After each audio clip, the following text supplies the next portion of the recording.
ఓం శ్రీ గురుభ్యో నమః. హరి ఓం.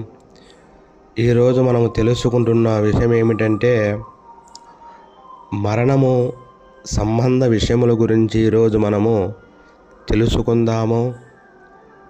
రోహిణి నక్షత్రము, మృగశిర నక్షత్రము, పునర్వసు, మక, ఉత్తర, చిత్త, విశాఖ, ఉత్తరాషాఢ, ధనిష్ట, శతభిశేషం, పూర్వభద్ర, ఉత్తరాభద్ర, రేవతి నక్షత్రం ఎందున పాడ్యమి, విధియ, షష్ఠి, అష్టమి, ఏకాదశి, ద్వాదశి, త్రయోదశి, చతుర్దశి, అమావాస్య తిథి ఎందునను ఆదివారము, మంగళవారము, శుక్రవారము, శనివారం ఎందున మరణం కలిగినచో దోషము, మంచిది కాదు.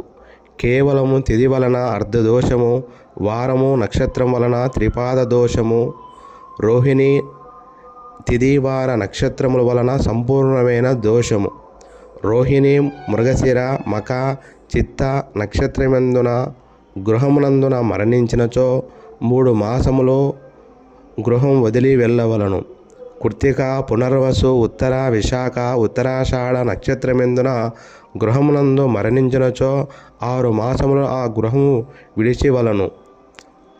తదుపరి మీరు 6 మాసముల తర్వాత గృహములో బ్రాహ్మణు చేత ఉదక శాంతి ఇత్యాది శాంతులు చేయించుకొని ఆ ఇంట్లో ప్రవేశించవలను. ఇది ప్రతి ఒక్కరూ కూడా తెలుసుకొని ఆచరించినచో సుఖ సంతోషములుగా ఉంటారు, ఆయు ఆరోగ్యములుగా ఉంటారు. మీకు వ్యక్తిగతమైన ఏమైనా సమస్యలుంటే శ్రీ శివగాయత్రి జ్యోతిష్యాలయం శ్రీ శివగాయత్రి స్వామి గురువు గారిని సంప్రదించండి. సర్వే జనా సుఖినో భవంతు.